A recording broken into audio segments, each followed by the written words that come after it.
Ladies and gentlemen, welcome to the CX Goalkeeper podcast. Today I'm really thrilled because I had an outstanding pre-discussion with Nicholas Zeisler. Hi Nicholas, how are you? Hey there, Greg. I'm doing great. Good to be here. Thanks for having me. Thank you very much. I am super thrilled to kick off this discussion speaking about voice of the customer, feedback, acting on the feedback, but linking that out to really create then value for the customer and for the company, linking that with process management. But before we kick off this discussion, Nicholas, could you please introduce yourself? Yeah, you bet. Thanks, Greg. My name is Nicholas Zeisler. Everybody calls me Z. I'm a fractional chief customer officer. And basically, the way that I approach this entire discipline is listening, observing, discovering through insights where your customers have identified that you're not delivering on your brand promise, and then turning internally to fix and change the systems and processes, sometimes even the policies that you have, so that you are delivering on that brand promise. And been doing that in different iterations and in different ways for many, many years. And it wasn't until just a few years ago that I started appreciating the value of turning that towards customer experience. Thank you very much. And you mentioned exactly the word values. And the next question is, which values drive you in life? Oh, that's funny that you would ask that, Greg, because I was just reflecting on this the other day in one of my networking groups. We were talking about that. And you know what thrills me is improving stuff. I learned process engineering and process improvement back when we called it operations research, taking master's classes in the Air Force.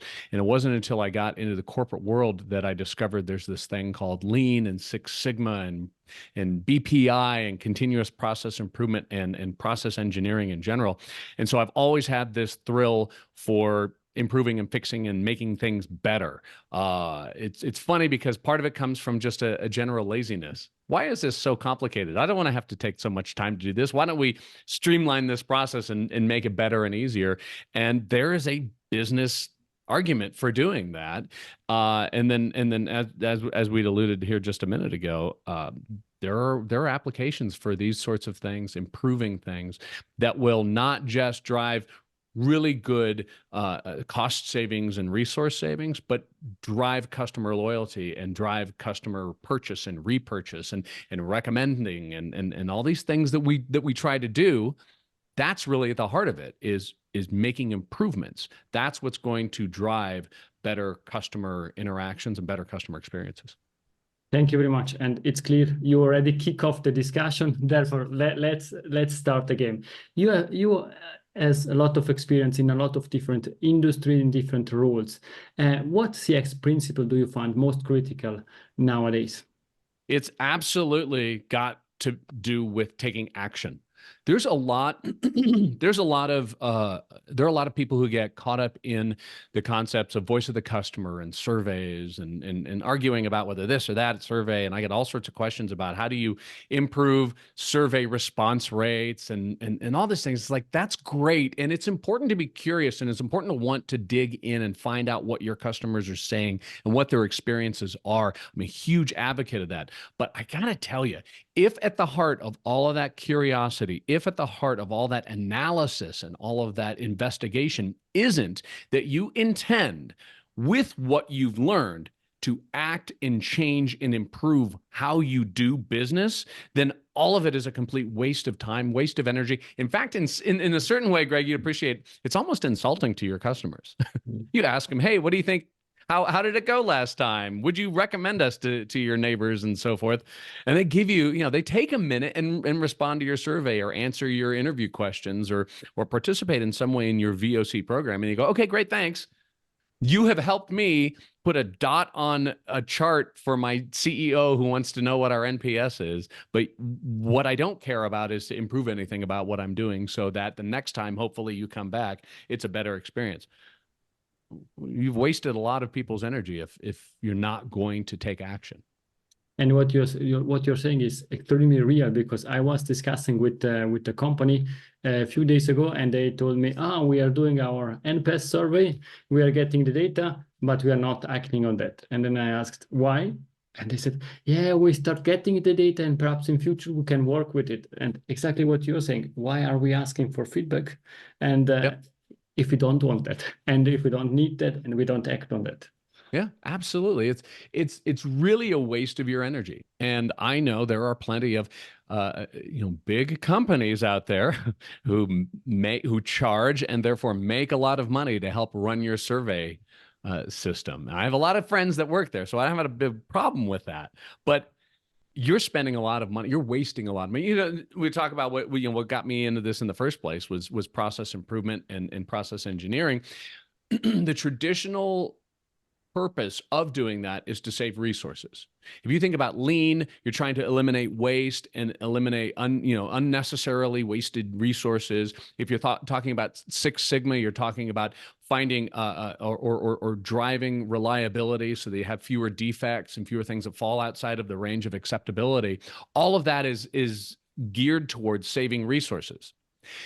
And so when you think about the waste of resources that it is to commission a survey, and you get Qualtrics or SurveyMonkey or Medallia or somebody to send all these interviews or all these requests for surveys out, and then to crunch all your numbers, and you hire a couple business analysts and you get people put it in charts. That's a lot of work to do for no benefit at all. Unless, again, I'm going to say it is just a broken record. I'll play it again. Unless you're taking action on it. And let's assume that companies are going to take action on that. Well, that's a big assumption, Greg, but okay. Yeah, let's start and let's hope for the best. And I'm sure with the companies you work with, they were taking action on that. Do you have perhaps an example that you can share with us? What changed with this process improvement? Perhaps from this time, we are not speaking about changing the journeys and so on, but thinking really inside out about process improvement, everything changing in the processes. Yeah. Could you share something with us? Yeah, you bet. In fact, I have a client that recently the change. I get into like the changes they made to their processes and their internal systems. That might be boring if you're not in the industry that they're in and so forth. But what's more important is that it changed their entire outlook on what their CX department is. Now, first of all, when we talk about CX, there's always the bit of confusion that a lot of people think when you say CX, they'll think about, oh, that's contact center, that's customer support or customer care. Really an important part of not only your business, but also part of your customer's journey. But when I talk about CX as a department or as a function or like, the office of the customer, I'm talking about that process improvement team, that group that does VOC and process engineering. There's probably a bit of culture work and so forth that goes into it as well.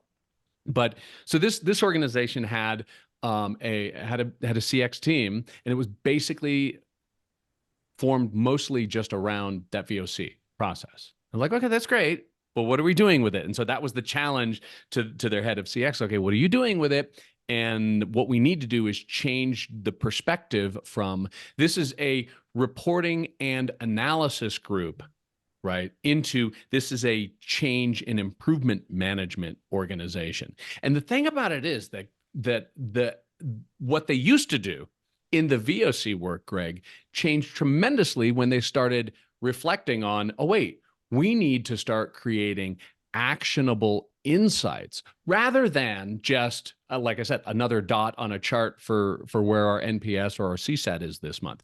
And so they changed that. What's funny is that not only did they start adding more value to the organization by way of making improvements and making changes, but their core principle, their core talent of being VOC experts improved too, because they started asking better questions, because they weren't just looking for that KPI. They were looking for those insights. And so they changed their surveys. They changed the way they interviewed their customers. When they walked in their customers' shoes, they started thinking about it in terms of what they could change and what they could do differently. They were leveraging, was something that I always recommend, they were leveraging insights from their ticketing system in their customer care department, talking about customer support and customer service and customer care. They were leveraging that, but now they started looking at it differently. Rather than just the volume, rather than just what are people griping about more, they started thinking about, well, how can we improve these things? How can we head off these these customer issues before they ever get there.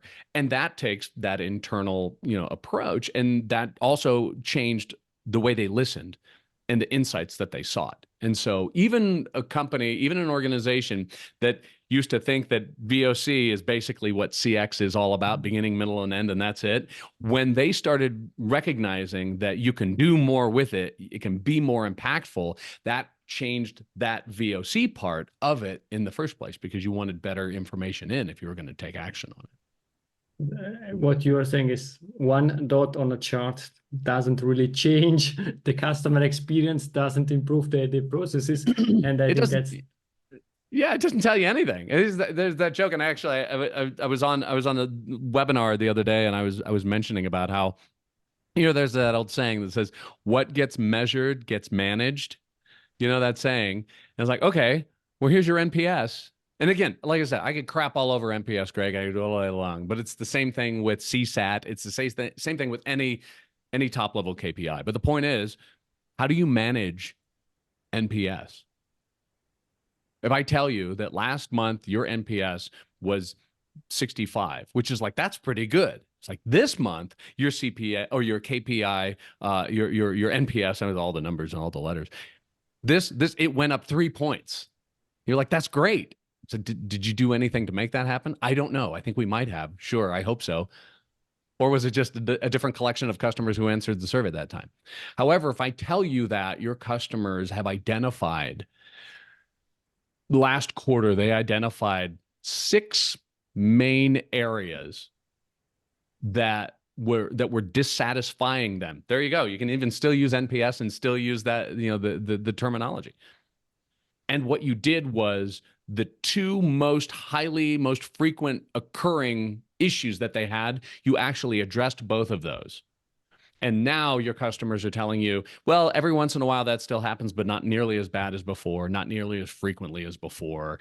And what's nice is that you probably will be able to find a correlation between taking those actions and what that NPS or CSAT top level KPI actually turns out to be. So it's like, okay, now you're leveraging insights rather than just following KPIs and metrics. Now I have a clear task. Next month, I will search for the correlation between having Nicholas on my podcast and the increase of the NPS of my podcast. Yeah, we'll see if anybody comes back after I've been on your. Just remember, correlation is not the same as causation. That's another topic that we could discuss in one future episode. Yeah. You are now really focusing on voice of the customer, on actions. You worked a lot on process management. I know that you are also an expert in agile methodologies. How are you able to integrate all these disciplines, methods, tool to enhance customer experience and to support operational efficiency in companies?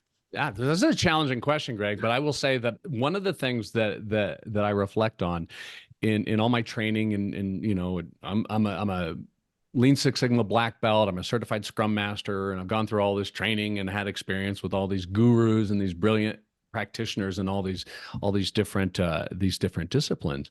One thing that's interesting that I always find, and it's not everybody, but it's curious that you'll find a lot of times that people who practice some of these disciplines, like pick any Lean Six Sigma or Six Sigma black belt off the street, it's funny how many of them are so doctrinaire and so wedded and just recalcitrant about ever doing anything that isn't along the specific particular method. And at this phase, you're supposed to be doing this and you can't deviate from that. And then meanwhile, the big thing that we're supposed to be are change agents, right? We're supposed to get people to think outside of the box. We're never allowed to use, well, that's the way we've always done it, to be an excuse for doing something the way it's always been done, right? Well, on the other hand, you meet a lot of practitioners in my line of work who are like, no, this is exactly how it needs to be done.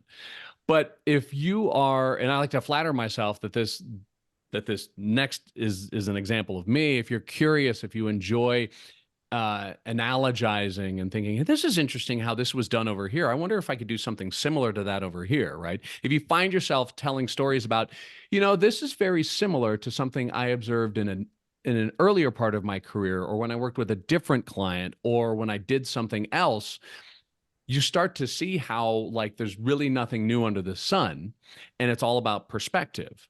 I am where I am right now, and I wish I could claim credit for this, but it was a former boss of mine.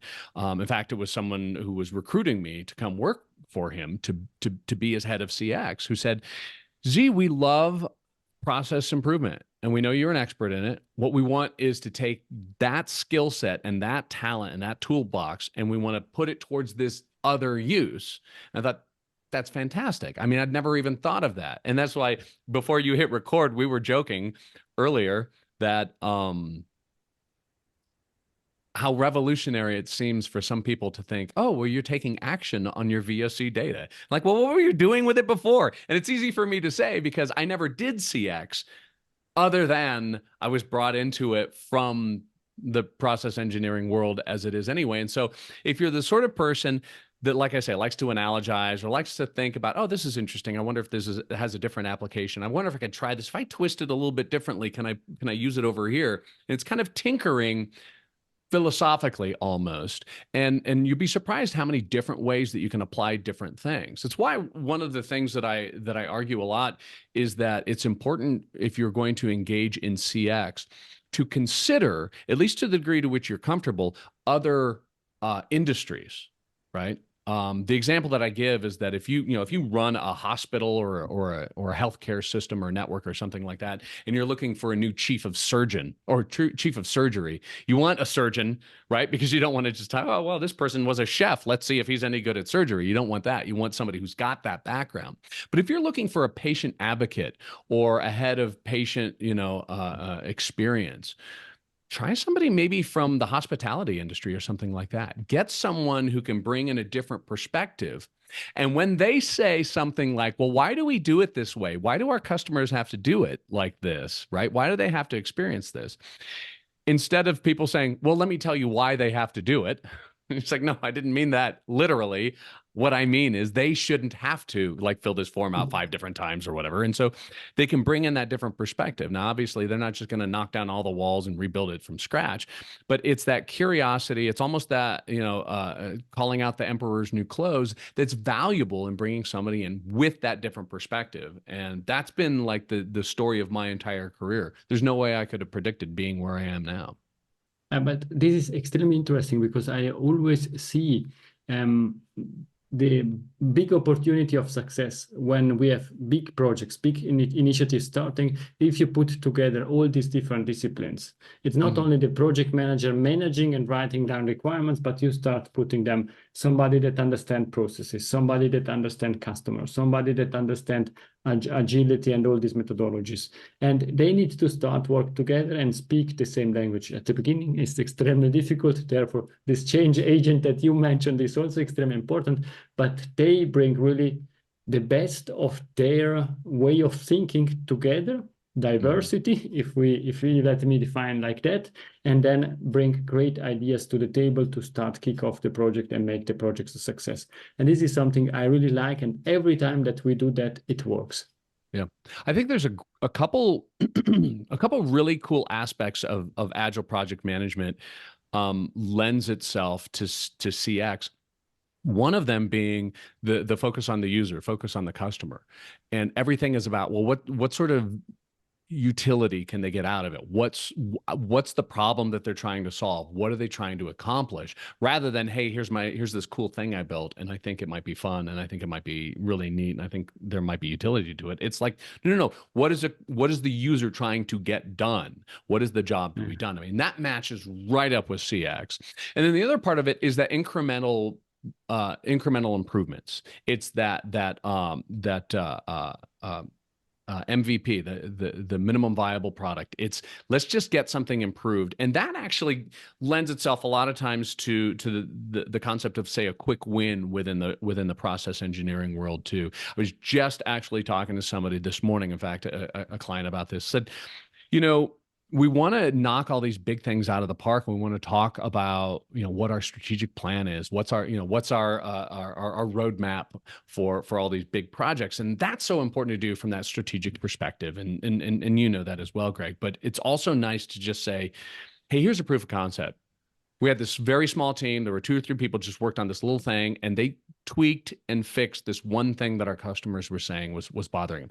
All it really took was just adding a different button on the website, or all it took was just changing the way we worded this thing, or we were sending this email out far too frequently, or not nearly frequently enough, or whatever it might be, right?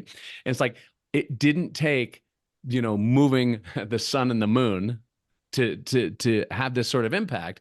All it just took was somebody to say, all right, well, this is pissing our customers off. Let's stop doing this, or let's change how we do this. Okay, well, great. I have the authority to do that, so I'll make the change.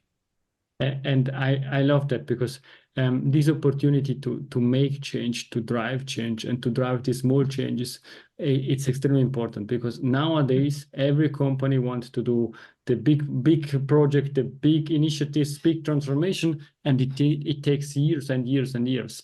And if you can focusing on this continuous improvement, it's extremely important to bring every few weeks, every few days, something new to the customer, improving that, and linking back to what you said at the beginning from the feedback from the customer.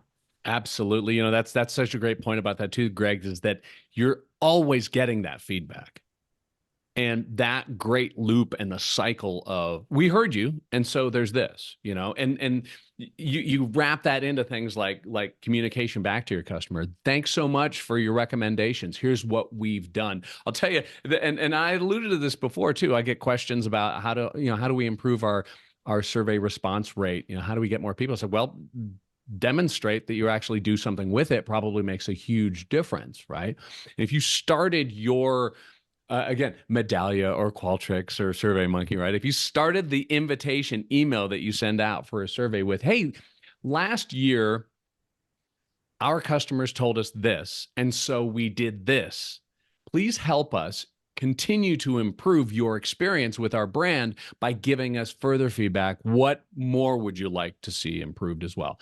Oh, well, now I know it's just not going into a black hole. I know now that when I write to you, you're at least going to read it, and it may not be the top priority, but it's going to get in there somehow. And that, you want to incentivize people. That the whole what's in it for me, that answers that question. What's in it for me to answer your survey? It's not the $5, gift card to the coffee shop that you'll incentivize me. It's not being entered into some sort of raffle if I respond to your survey. It's, yeah, you're actually going to make my experience better the next time I come back to your establishment, or the next time that I engage with you online, or whatever your product or service might be. Makes a huge difference. And this not only for the customer, but also for the employees. Thinking about your different ads, you are the customer, you are, yes, you are, you have Lean Six Sigma, you mentioned agility and so on, wearing all different ads. Which skills do you bring with you when you are in organization as a leader, and what are the most powerful? It without a doubt, the most important skill or attribute that somebody who really wants to improve your customers' experiences, the most important thing you can bring with you is a sense of curiosity. All the way from the VOC customer insights work, you're asking questions, you're soliciting feedback and insights from your customer. But you're also looking in other places for it. Like I said, you go down to the contact center. What are they griping about? What are they calling in? What problems are they having? You're looking at your website data to see how people click through from one page to the next.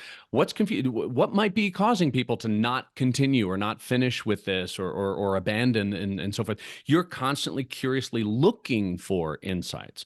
And then the next part, and again, as I badmouth my fellow process engineers, which I shouldn't do, is sometimes there's curiosity missing in that, but it's a huge part of it because you're looking for root causes of what the problems are. You're not just like, okay, well, this is a problem. Well, we just need to shorten this. Well, do we really need to shorten this, or do we need to make it a little easier to understand? And maybe it's just as long as it needs to be, but it needs to just be changed in some way or another. You're curiously looking for what the root cause is, and then curiously looking for unique and innovative solutions once you've identified what the root cause is. So there's curiosity in both ends of that part of the work. And then you'd alluded actually, Greg, and this is great, to team members and employees and whether or not they feel that they're part of the process.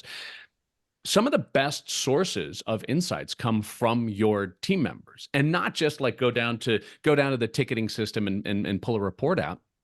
If you're a SaaS company and you have customer success folks who are basically account executives, that's what you used to call it. And everyone needs the word customer in their title now. But those people are working day in, day out, trying to get your customers, your clients, through your systems and processes so that they can better benefit from whatever it is, the service and the SaaS that you provide. And this is just one example for one part of one industry. Well, ask them what they're doing all day. Ask them if they could do only success, which, by the way, customer success isn't about helping the client through the sales process because accounts receivable is a pain in the neck. No, customer success is understanding their jobs to be done, finding the best and most unique and, by the way, curious and creative ways of leveraging the power of your SaaS to their benefit because you're understanding their business and why they're using you and what they're trying to accomplish. Well, you don't get to do any of that if you spend half your day helping your customers, helping your client portfolio get through your legal department because it's always a pain in the neck when there's a question about the contract or something like that. Well, that's not really customer success. That's just papering over your systems and your processes that need to be streamlined so that your customers actually can be successful and buy and use whatever product you're using. I think streamlining, simplification is key.